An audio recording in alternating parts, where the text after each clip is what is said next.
tenemos una necesidad enorme de proyección y, en cierto sentido, de crear la ficción de que somos respondidos. Date cuenta que esto funciona a dos niveles.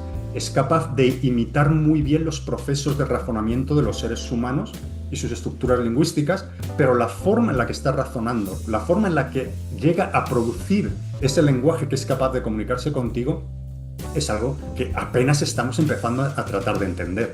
¿Cómo se puede utilizar la inteligencia artificial en el contexto educativo de una manera que cree esta especie de colaboración en lugar de este proceso de sustitución?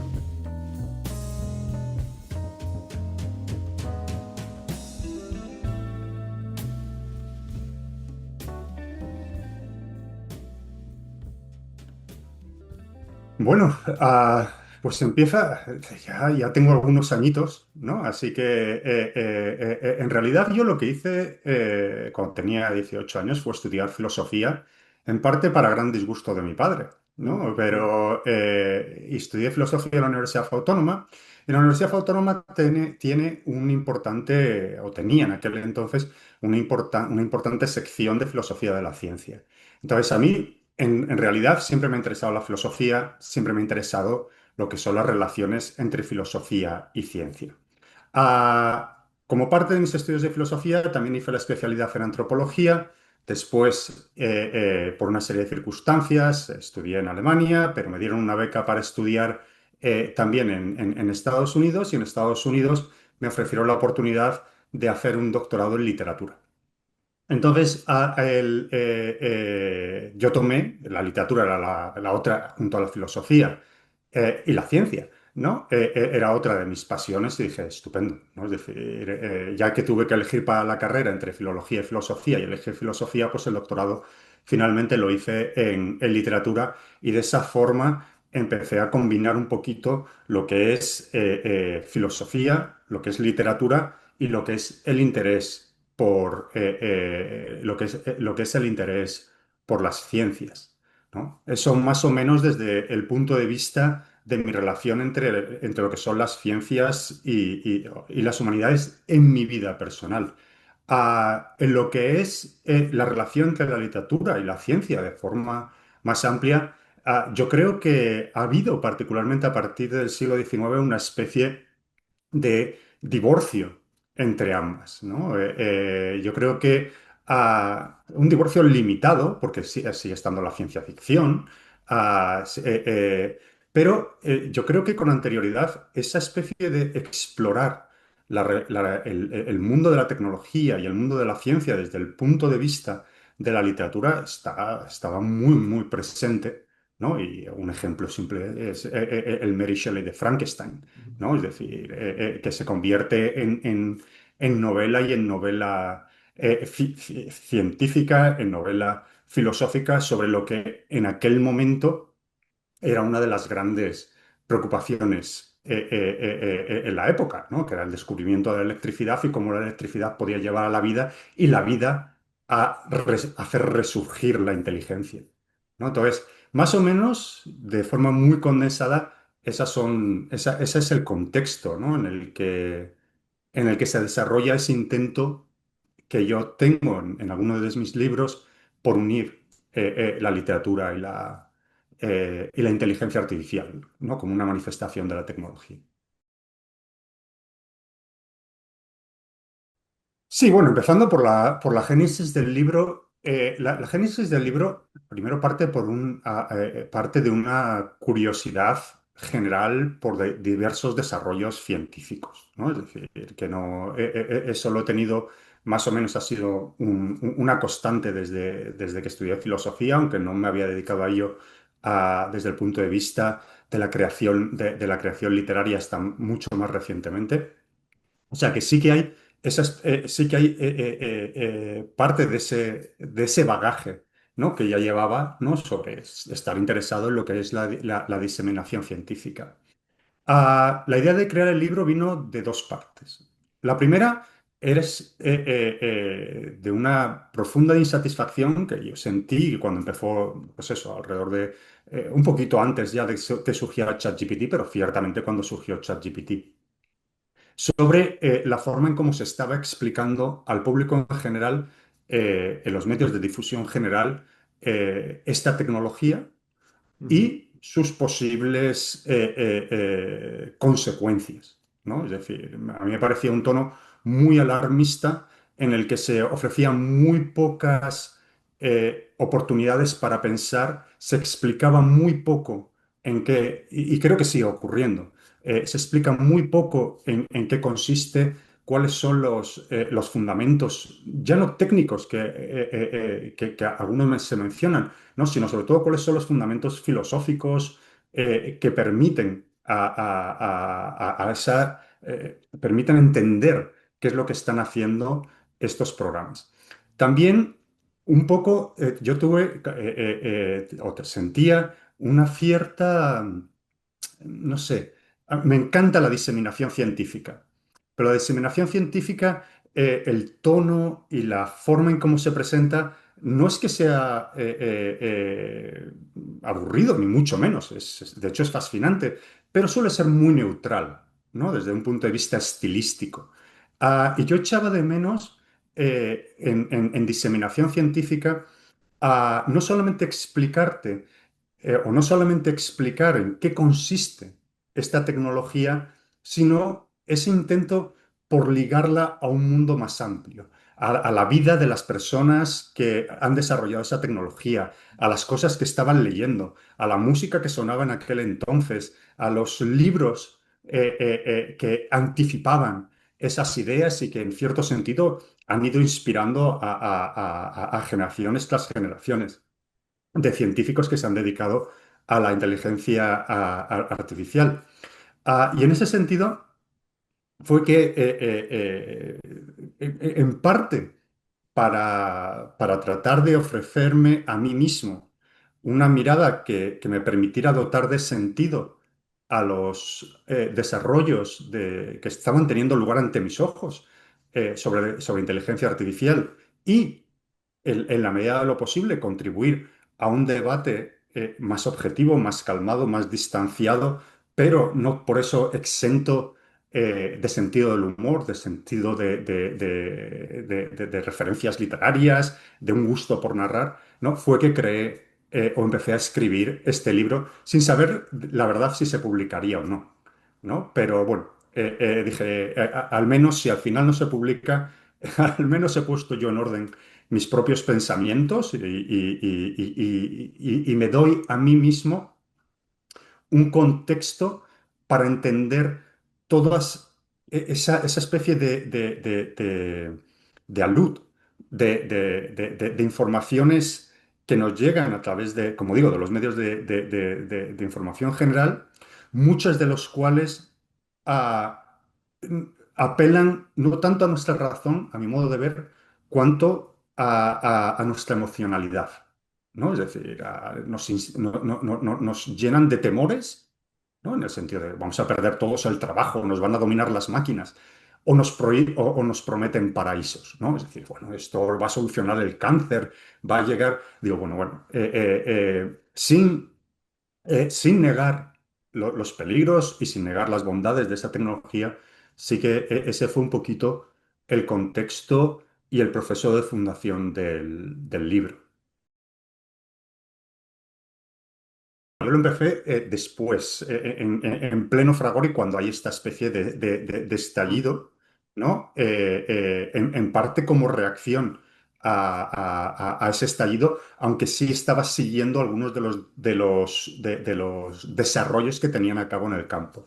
En cuanto al desarrollo de la inteligencia artificial, en realidad, evidentemente, los orígenes en el libro, yo discuto cómo el pensar sobre formas artificiales de inteligencia realmente tiene una historia muy, muy larga, Ujú. ¿no? Pero la concretización, el hecho de ser capaces de hacer, como decía, ahora no me acuerdo, hemos logrado hacer que la arena piense. ¿No? Es decir, por el silicio, ¿no? Es decir, esa especie de realmente de sorpresa mayúscula ante lo que son capaces de las máquinas. Primero empieza en los años 30, 40 con Turing, ¿no? Y tiene un primer momento, un gran estallido en los años 50, ¿no? Cuando se crea lo que años 50, años 60, cuando tiene cuando lo que el paradigma dominante en inteligencia artificial es el paradigma de la inteligencia artificial clásica. Es una inteligencia basada en reglas, basada en conocimientos explícitos y que está basada, perdón por la repetición, en la idea de que si a una máquina le das lo suficiente, de que el pensamiento humano es básicamente una sucesión de reglas y contenidos. Por lo tanto, si a un ordenador le das suficientes reglas y contenidos y eres capaz de reaccionarlos a través de una serie de algoritmos, pues eventualmente producirás una máquina inteligente. Ese paradigma fue el dominante básicamente durante 2, 3 décadas hasta los años 90, pero a partir de los años 80 demuestra que eso no funciona. Es en ese momento cuando tienes el inicio de las redes neuronales, que en realidad ya estaban al principio del proceso de la creación de- de- de los primeros debates sobre inteligencia artificial, pero se consideraban que era un camino sin salida. Bueno, a partir de los años 80 se desarrollan una serie de ideas y de soluciones técnicas que permiten el desarrollo de las redes neuronales, y estas redes neuronales a partir de los años 90 empiezan a demostrar que son más efectivas a la hora de catalogar imágenes, y de manejar determinadas palabras, aunque las palabras vienen, la capacidad del lenguaje vino más tarde, que este modelo clásico basado en una lógica aristotélica, ¿no? de hacer reglas. Estas redes neuronales, por su parte, se basan en toda una serie de principios, en última instancia, que son estocástico-estadísticos, ¿vale? En lugar de utilizar reglas claramente definidas, utilizan estos sistemas estocásticos estadísticos, ¿no? Para organizar sus respuestas y aprender de la información que reciben. Ah, ya a principios del siglo XXI, está el famoso caso de Hinton y todos estos, ¿no? Es cuando las grandes compañías del sector, pues algunas compañías chinas, a partir del 2010 por ahí, Google, Facebook y otras, realmente empiezan a darse cuenta de que esta es la tecnología clave, ¿no? Y empiezan a comprar y a atraer a estos ingenieros que fundamentalmente trabajaban en el ámbito de la universidad. Y es a partir, efectivamente, del desarrollo de los modelos grandes del lenguaje que tienen la publicación de este artículo que mencionabas, digamos, su punto de partida fundacional, ¿vale? Antes están las técnicas de aprendizaje profundo, etcétera, pero digamos, estos modelos que realmente se abre la época de los transformadores y con ello, con ello las de programas como ChatGPT, ¿no? Que son capaces de interaccionar a través de estos tokens, ¿no? con el usuario y de ir generando respuestas cada vez más complejas. Pero bueno, es ahí, en ese momento, evidentemente, en el que, a mi modo de ver, la inteligencia artificial da un salto no solamente tecnológico, sino también filosófico, ¿no? Y literario, pero bueno, fundamentalmente filosófico, y en la que uno empieza a preguntarse exactamente qué es lo que está haciendo, qué es lo que está pasando, cómo es que a través, antes te decía esta famosa frase, ¿no? Hemos logrado que el silicio piense, ¿no?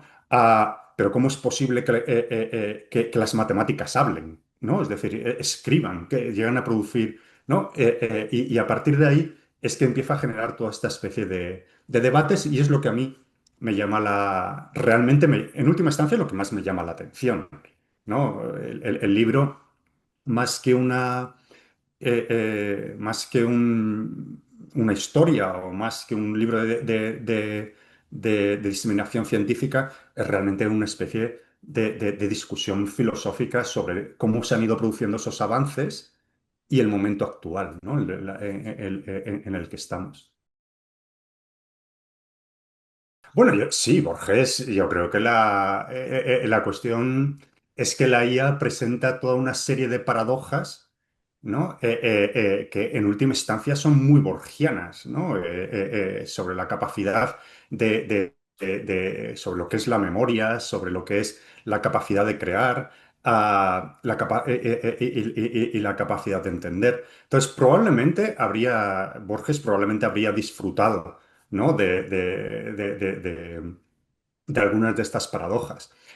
Yo creo que habría sorprendido mucho a Karel Čapek, ¿no? El autor de Robots Universales Rosum, ¿no? Que él, en su famosa obra de teatro, en cierto sentido, discutía, y esa parte es muy interesante, ¿no? Cuál sería el futuro de la sociedad capitalista, y lo veía en el surgimiento de estos robots inteligentes.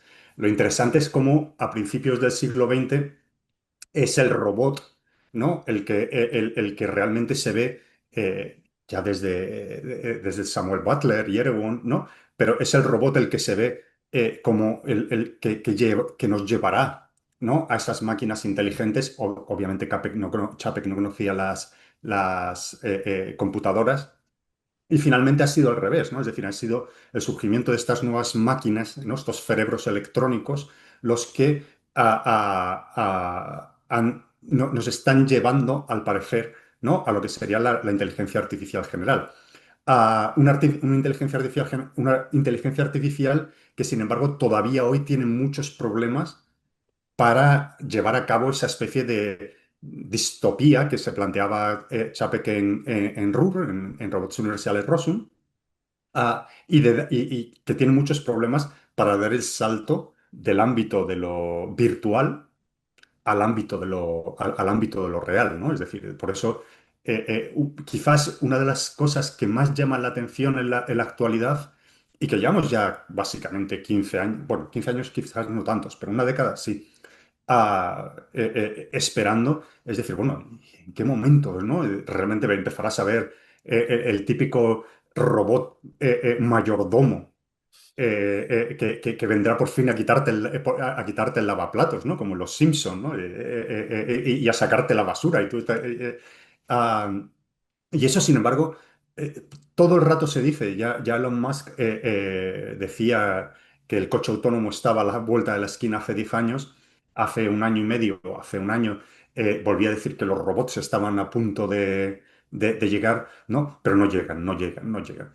No quiere decir que la inteligencia artificial no se esté aplicando en muchísimas tareas de la vida real, ¿no? Por desgracia, en la guerra de Ucrania uno empieza a ver, ¿no? En esta especie de killer robots, ¿no? De estos robots asesinos.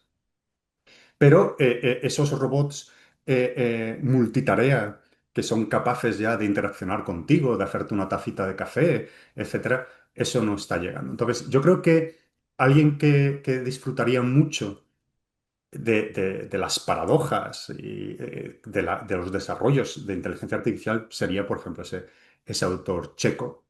Y desde un punto de vista más intelectual, quizá, ¿no? Claro, el propio Borges, que con estas cosas disfrutaba enormemente.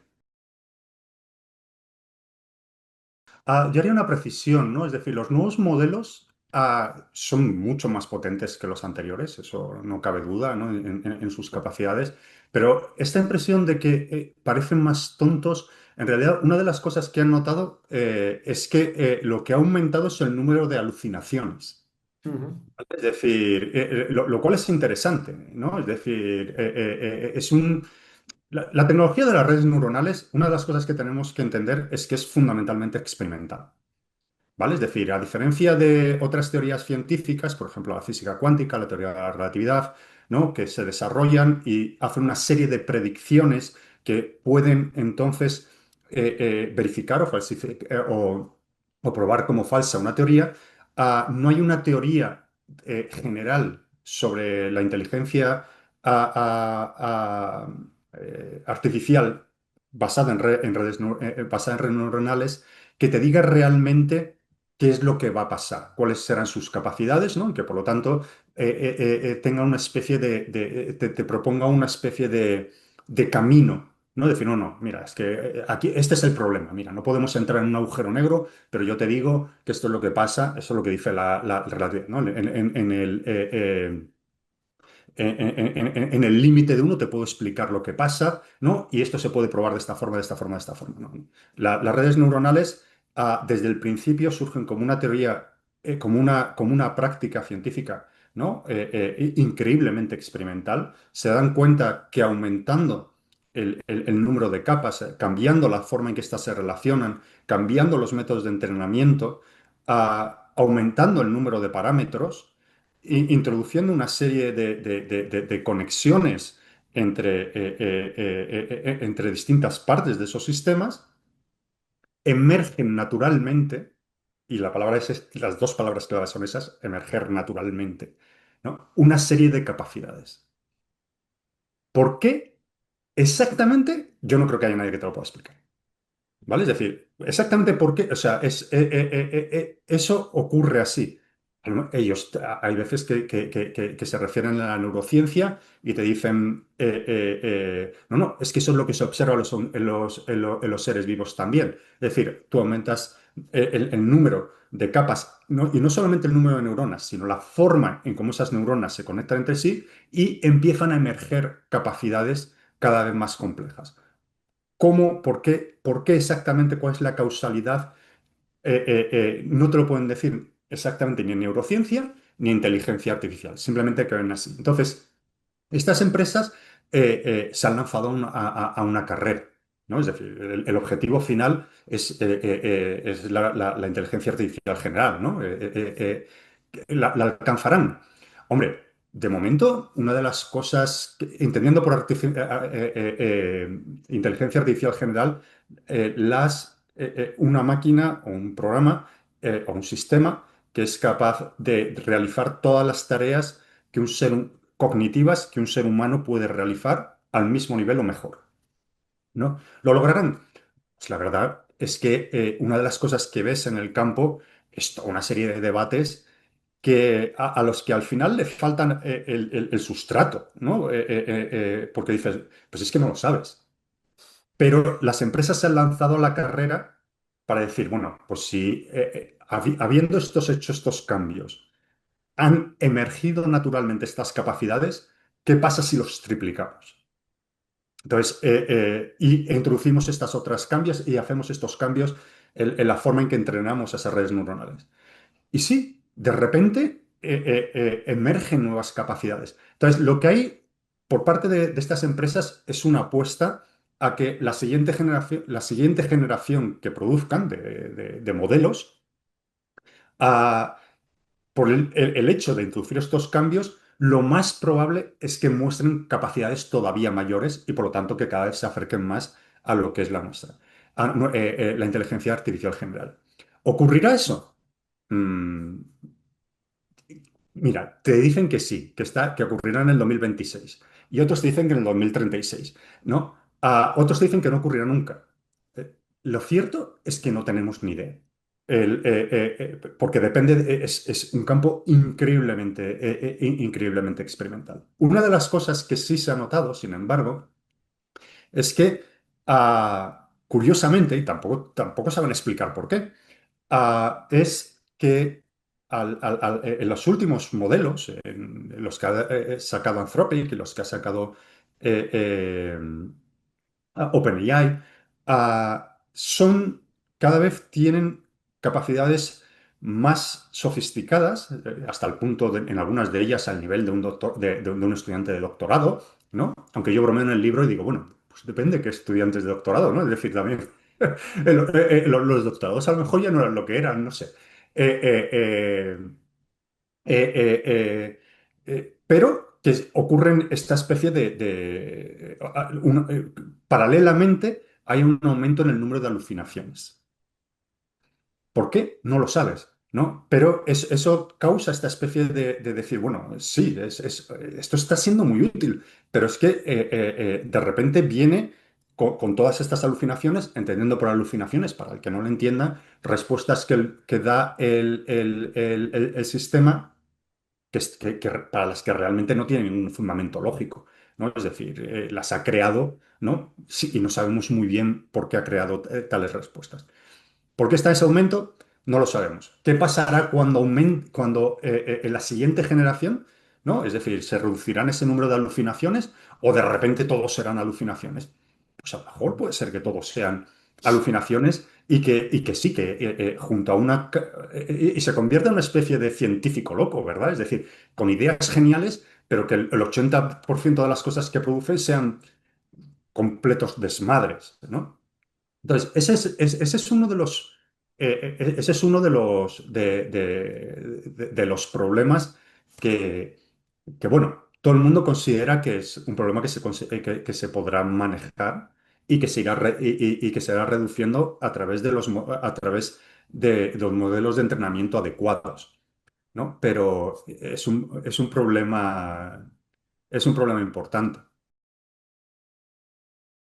La verdad es que, o sea, la relación de los seres humanos con seres que no son humanos es en sí mismo un tema fascinante, ¿no? Es decir, los seres humanos se han estado relacionando con objetos, ¿no? No sé si recuerdas la famosa película esta de Tom Hanks, ¿no? En la que está en una isla, ¿no? Y pinta los ojos a un balón y le habla al balón, ¿no? Es decir, tenemos una necesidad enorme de proyección en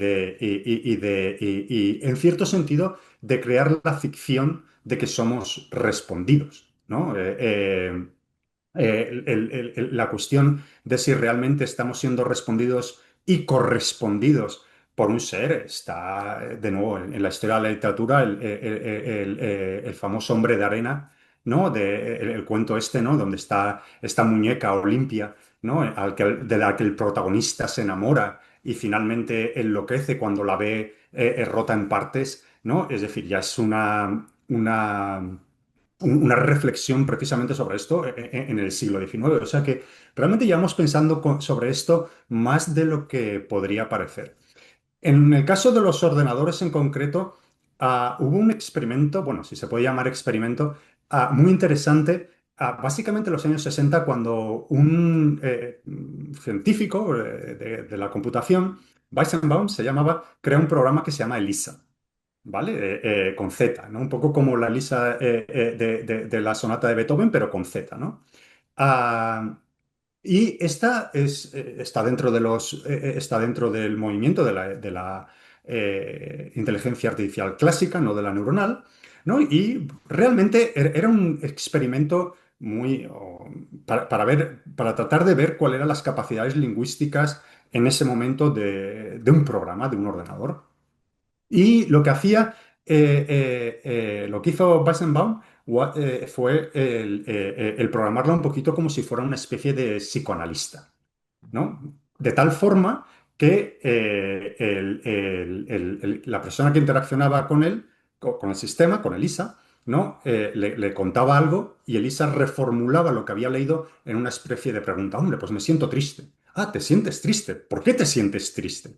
¿No? Entonces, y todo eso generaba de forma muy interesante, ¿no? Daba lugar a una conversación y desde un punto de vista puramente científico, lo que quería ver este autor, este científico, era hasta qué punto el sistema era capaz de rearticular la información que se le había dado.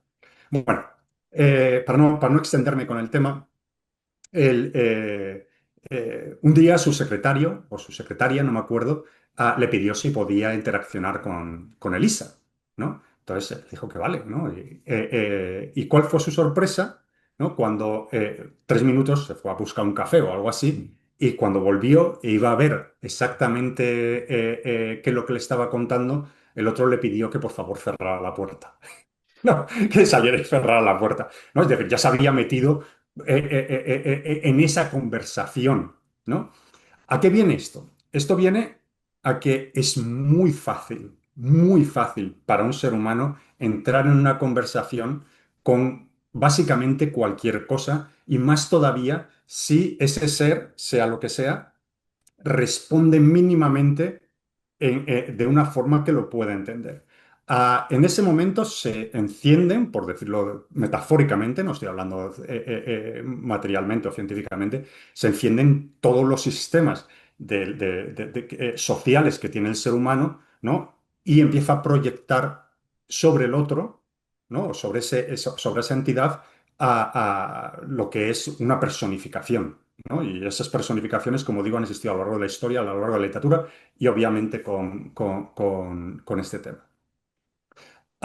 Ello va entonces a que el salto que existe respecto a este tipo de programas, por lo tanto, no es un salto brusco, no es que de repente eso haya surgido así, ¿no? Sino que realmente lo que observa uno es un continuo y de repente tienes una máquina que efectivamente es capaz de hacer lo que hacía Elisa de forma extraordinariamente bien, que es capaz, a través de su entrenamiento, además de ir adaptándose, porque esto es importante entenderlo, es decir, este tipo de sistemas están entrenados para satisfacer lo que le pide el usuario. ¿Vale? Es decir, y en ese sentido, a través de la interacción, va modulando sus respuestas y, por lo tanto, interaccionando de una forma que crea una especie de loop o feedback positivo, ¿no? Que refuerza, que termina reforzando esa interacción. Eso explica que sea tan fácil utilizar estos sistemas como compañeros íntimos, ¿no? Compañeros sexuales o remedos de psicoanalistas o confesores, más aún teniendo en cuenta la amplísima capacidad lingüística que tienen. Ahora bien, una de las cosas que uno sí tiene que tener en cuenta es que, en cierto sentido, es como si estuvieras hablando con un extraterrestre, ¿de acuerdo? Y que los dos habéis encontrado, más él que tú, una forma de comunicarse contigo. Ahora bien, tienes que, incluso en los sistemas modernos que te pueden ofrecer la forma en cómo han razonado, ¿no? Estas cadenas de razonamiento, uno tiene que ser muy consciente de que una cosa es lo que se produce y otra es lo que ese ser, entre comillas, está pensando. Y es una de las cosas que discuto en el libro, ¿no? Es decir, no, es decir, date cuenta que esto funciona a dos niveles. Es capaz de imitar muy bien los procesos de razonamiento de los seres humanos y sus estructuras lingüísticas, pero la forma en la que está razonando, la forma en la que llega a producir ese lenguaje que es capaz de comunicarse contigo, es algo que apenas estamos empezando a tratar de entender. Una vez más, la metáfora del extraterrestre, ¿no? En el libro menciono uno de los cuentos de Lovecraft, ¿no? En los que el protagonista se va a la casa de un amigo, ¿no? de este escritor de cuentos de terror, medio gótico, medio de ciencia ficción. Se va a casa de un amigo y ese amigo le dice que hay toda una serie de seres fuera, ¿no?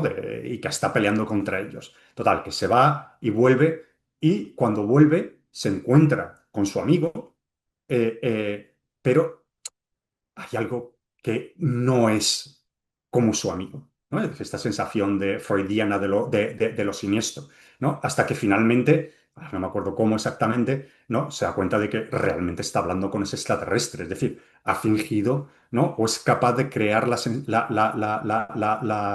ficción, ¿no? De que es otra persona. Esta especie de esquizofrenia es la que tienes en un modelo grande del lenguaje, ¿no? Una cosa es la pantalla, lo que ves interaccionar, otra es la forma en la que realmente él está llegando a las conclusiones. Y esas dos cosas, algo que sí que han visto los investigadores, es que no necesariamente coinciden, a pesar de que cada vez más imitan mejor los procesos de razonamiento humano hasta el punto de que tú dirías, no, no, si es que lo has razonado perfectamente.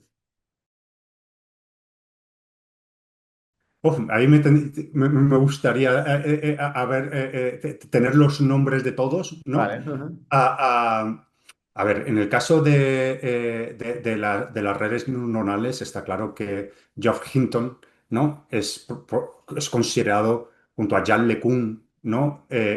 Algunos dos de los más importantes en el campo, dentro del campo de las redes neuronales. Dentro del campo de la inteligencia artificial clásica, ¿no? Pues está Marvin Minsky, ¿no? Que es también es uno de los colaboradores importantes.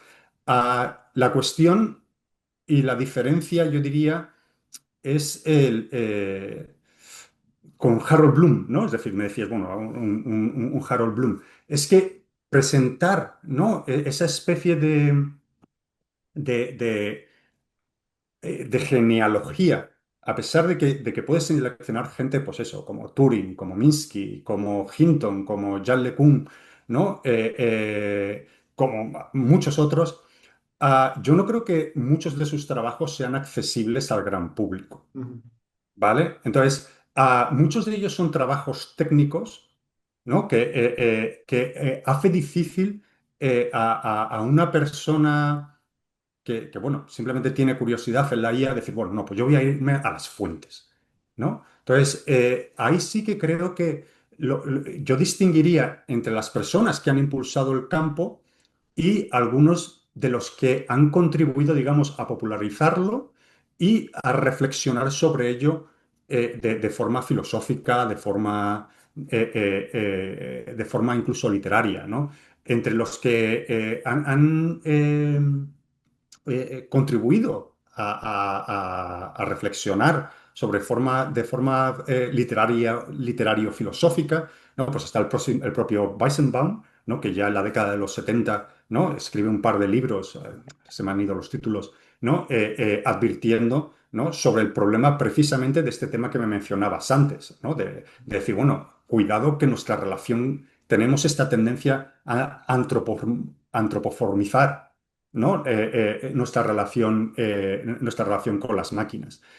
Luego está también, ya más relacionado con, con el desarrollo de redes neuronales, pues gente como Bostrom, ¿no? Que propone algunas de las cosas que discute el concepto de superinteligencia, ¿no? Y discute también, tiene esta famosa metáfora del fabricador de clips, ¿no? En la que decía, bueno, alertando de los riesgos de una máquina que funciona de acuerdo a unos objetivos y emplea objetivos que no siempre es posible definir con exactitud, ¿no? Entonces, que le puedes decir a unos todos ingenios, decir, bueno, pues si quiero que hagas cuantos más clips de papel posibles, ¿no? Y él empieza a desarrollar clips un poco como la historia de Goethe, el aprendiz de brujo, ¿no? En la que y utiliza todos los medios a su disposición para crear esos clips hasta que el mundo entero se llena de clips y los seres humanos son convertidos en clips,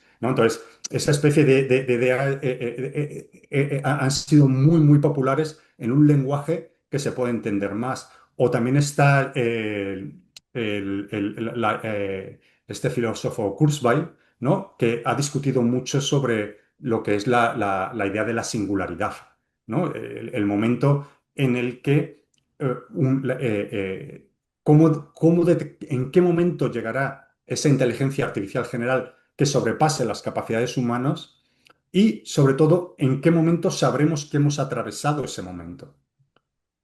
claro. Porque las dos cosas pueden que no sean exactas, ¿no? Es decir, es posible que algunos de esos sistemas logren llegar a una inteligencia artificial general y sin embargo que nosotros no nos hayamos dado cuenta y en el momento en el que nos damos cuenta ya sea demasiado tarde y el propio sistema empiece a autorreplicarse, ¿no? Entonces yo diría que hay yo sí que a lo mejor distinguiría a la hora de proponer un poquito o pensar cómo aproximarse desde un punto de vista más canónico entre ambas cosas, entre lo que es realmente los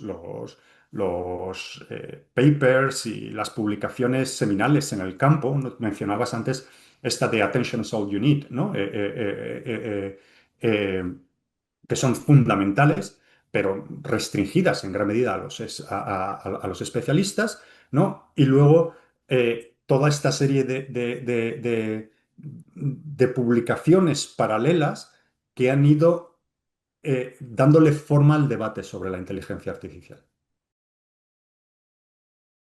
La idea de crear máquinas que interaccionen con nosotros tiene una presencia larga en la historia de la literatura, pues empezando por Hefesto, ¿no? Y la creación de sus famosas, pues no sé, desde el gigante Talos, ¿no? A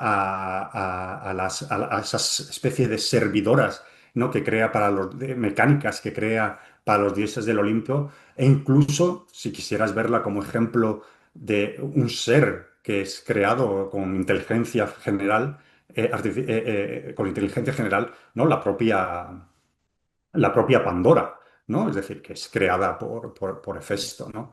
Am, pero no sé, es decir, una de las obras que mencioné antes, esta obra de Karel Čapek, ¿no? De Ruth, ¿no? De Robots Universales Rosum, yo creo que es una obra que le recomendaría básicamente a cualquiera que esté interesado sobre ella.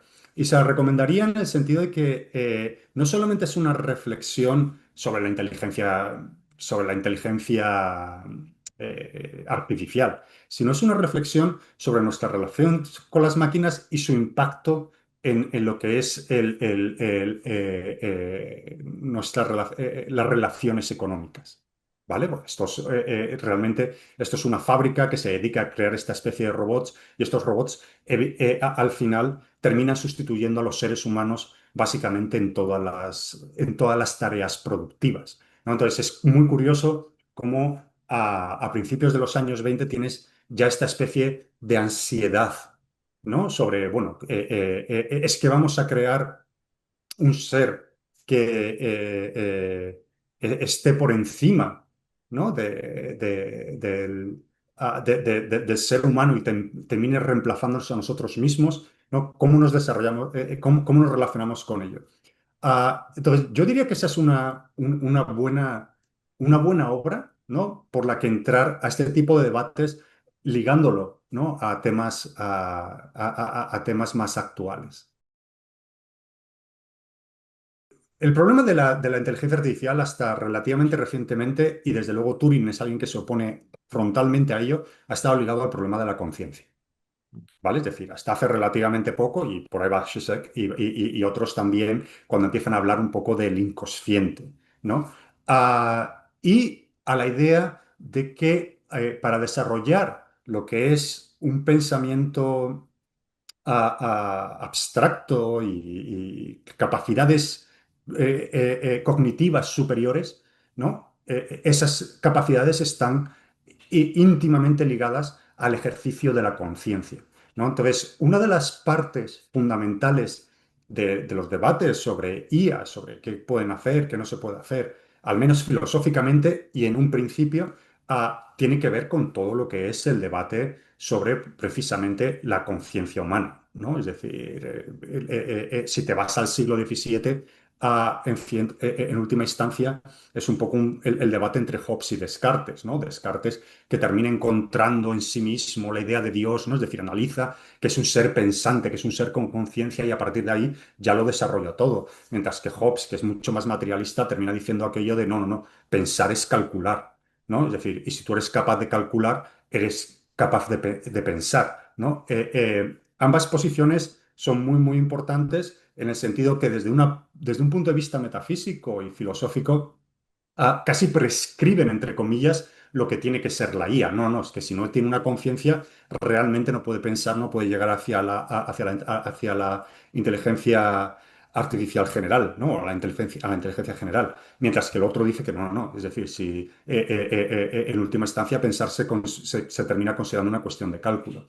En los años 20, el propio Turing presenta, además de soluciones técnicas y una serie de ideas muy, muy novedosas que dan, de hecho, inicio a las ciencias de la computación y ponen los fundamentos de la IA, reflexiona sobre esto de manera teórica, ¿vale? Y de manera filosófica. O sea que yo sí que le recomendaría a cualquiera que estuviera interesado que se fuera a algunos de sus en el libro cito varios, ¿no? Que fuera algunos de esos escritos, porque muchos de esos escritos sí que te presentan los dilemas de una forma que uno puede leer, que uno puede entender, más o menos, ¿no? Entonces, y lo que hace Turing es decir, no, no, no, el debate de la conciencia es un debate metafísico, ¿no? Yo lo que estoy interesado es en lo que una máquina puede hacer, de una forma que se liga mucho a la tradición empirista.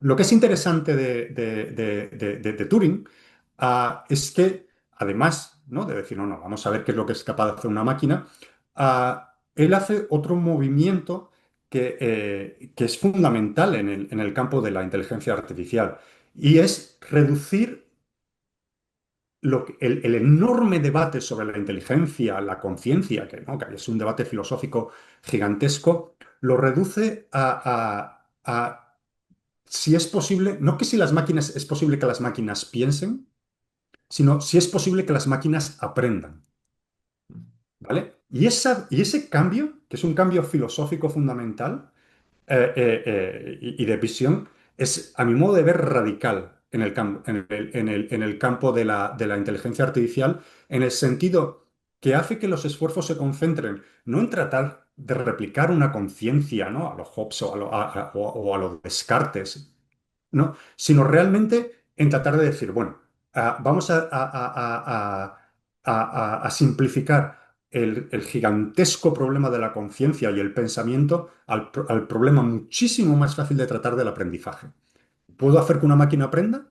¿No? Entonces, ese se convierte realmente en el punto de partida de toda la inteligencia artificial, ya sea la clásica o la neuronal. ¿Cómo hacer que una máquina aprenda? Y a partir de que una máquina es capaz de aprender, es decir, modificar una serie de variables en su propio sistema a través de la experiencia, el resultado que Turing anticipa es que cada vez más se parecerá más a la inteligencia, cada vez más se parecerá más a la conciencia, hasta el punto de que un observador será incapaz de distinguir si esa persona si esa máquina realmente tiene conciencia, está pensando, etcétera, ¿no?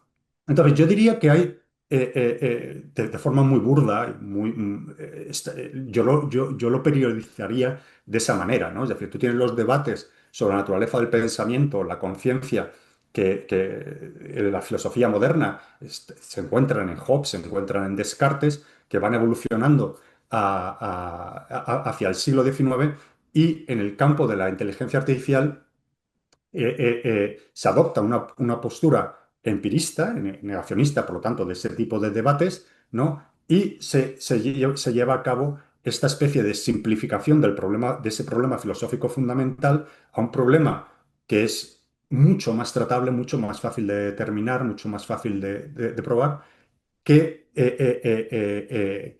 a la larga lleva a la creación de una serie de entidades que ya Turing prevé, que dices, es que es inevitable que esto surja, tomará más o más tiempo, yo no sé cómo programarlas, pero es inevitable, ¿no? Que empiezan a exhibir lo que vendría a ser los comportamientos filosóficos, ¿no? De la conciencia, ¿no? De la personalidad, e incluso, uno podría decir, una especie de subconsciente, para volver a lo que decías antes sobre Zizek.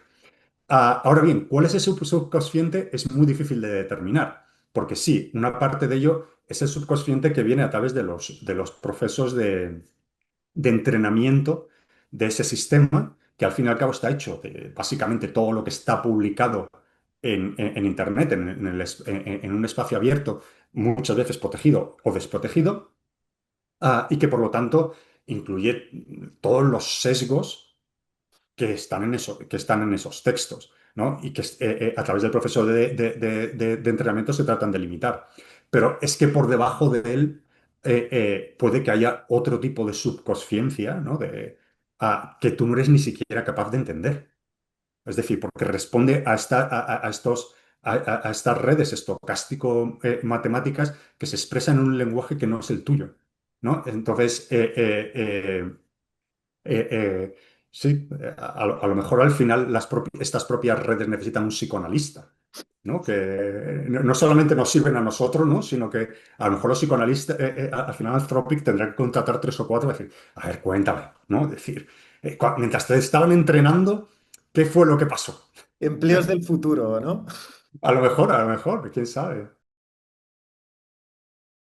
Hay de todo, ¿no? Es decir, yo diría dos cosas de todas formas. Ah, La primera, evidentemente, la llegada de estas tecnologías ha implicado primero, solo de que leen más o leen menos, ¿no?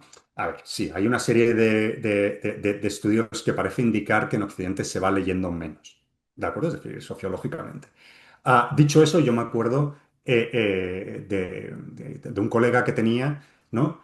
Que decía, no, es que este año, perdón, cada año los estudiantes son peores. Y dijo, oye, pues no sé, han pasado 20 años y tendría que estar hablando con neandertales, básicamente. ¿Vale? Y lo cierto es que no. Es decir, yo en mis clases tengo estudiantes con los que me divierto mucho y además que me enseñan un montón de cosas. ¿Vale? Es decir, interaccionamos mucho y realmente sigo aprendiendo de ellos, aunque a veces me pregunto de dónde han sacado, si no han leído, ¿no? Es decir, de dónde han sacado esa información. Pero volviendo a la pregunta más concreta, sí ha implicado una transformación de la forma en la que solías relacionarte con los estudiantes. Ahora mismo, el hecho de mandar trabajos para casa es casi un absurdo, ¿vale? Es decir, era una especie de centro, ¿no? Del trabajo de un alumno era, bueno, pues venga, escríbeme un ensayito, ¿no? Sobre la revolución industrial. Pues, oye, claro, de repente te presentan un ensayo perfectamente formateado, ¿no?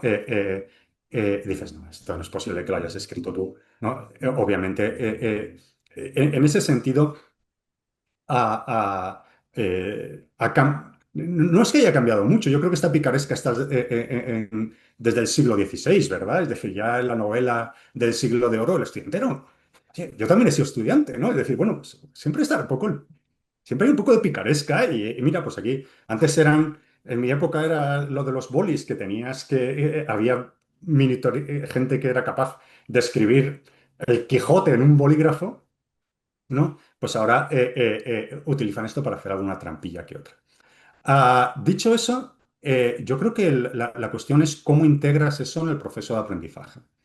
Y yo creo que hay formas y el debate, al menos en nuestra universidad, es ese, ¿no? Es decir, vale, en lugar bueno, voy a reemplazar la escritura, voy a reemplazar estas habilidades, ¿no? ¿Cómo puedo utilizar la inteligencia artificial en el proceso de descubrimiento de los propios estudiantes? Y yo creo que eso pasa por ser muy franco y decir, venga, sí, aquí está esta tecnología, ¿no? ¿Tú la puedes utilizar? Sí, sí, pero en lugar de esto, dame el transcript, ¿no? Es decir, mira a ver qué le has preguntado. Y después de lo que le has preguntado, ahora vete tú a las fuentes. Estoy poniendo un ejemplo, ¿no? Ahora vete tú a las fuentes y dime si tiene razón o no tiene razón y si se le ha pasado algo. Ahí empieza a ser ya más complicado y yo creo que eso va al centro o crear estrategias de ese tipo va al centro de lo que probablemente sea la economía del futuro, ¿no? La economía del futuro están entre los que argumentan que habrá una gran sustitución, ¿no? Y sí, a lo mejor, a lo mejor hay una enorme sustitución y un poco como la obra de Čapek, todos acabamos sin trabajo y siendo desplazados por las máquinas. Miedo que ya existía en el siglo XIX, dicho sea de paso, cuando se inventó la máquina de vapor, etcétera, ¿no? Pero también hay otra visión entre los economistas, que es una visión mucho más colaborativa. Es decir, no, no, es decir, más que, sí, va a haber empleos que desplace completamente, pero si esta revolución industrial es una revolución industrial como fueron las revoluciones anteriores, que crearon más trabajo, no menos trabajo, ¿de acuerdo? Es decir, yo creo que eso es lo que nos enseña la historia, ¿no? Es decir, las revoluciones industriales han creado enormes cambios socioeconómicos, pero al menos desde el siglo XVIII, lo que han ido produciendo cada una de ellas ha sido más actividad económica, no menos, más trabajo, ¿no? En este mundo, no menos trabajo. La cuestión es, lo que se ha trabajado en muchos casos ha cambiado la naturaleza del trabajo, ¿vale? Y yo creo, y esta es la opinión de algunos economistas también, que eso pasa por ver cómo la persona es capaz de interaccionar con esa inteligencia artificial de tal forma, no que reemplace lo que él estaba haciendo, ¿no? Lo que decías tú, pues que escriba el trabajo y el otro lo evalúe, ¿no? Sino crear una especie de círculo virtuoso donde el trabajo de la inteligencia artificial se beneficie también de tu propio trabajo. Lo que está claro es que si lo que tú estás produciendo puede ser producido por esa máquina, entonces mm, probablemente te sustituirá la máquina, ¿no? Pero si eres capaz de utilizarla con sentido, ¿no? Para crear o dar lugar a algo nuevo, entonces eso ya es diferente. Y de ahí viene un poquito este intento, que está muy en sus inicios, de explorar cómo se puede utilizar la inteligencia artificial en el contexto educativo de una manera que cree esta especie de colaboración en lugar de este proceso de sustitución, ¿no? Mm. Eh, en nuestra universidad hay varios grupos trabajando sobre ese tipo de estrategias, sobre cómo implementarlo en distintas asignaturas, etcétera, porque probablemente sea también la forma en la que será lo que demande en última instancia el mercado de trabajo del día de mañana, ¿no?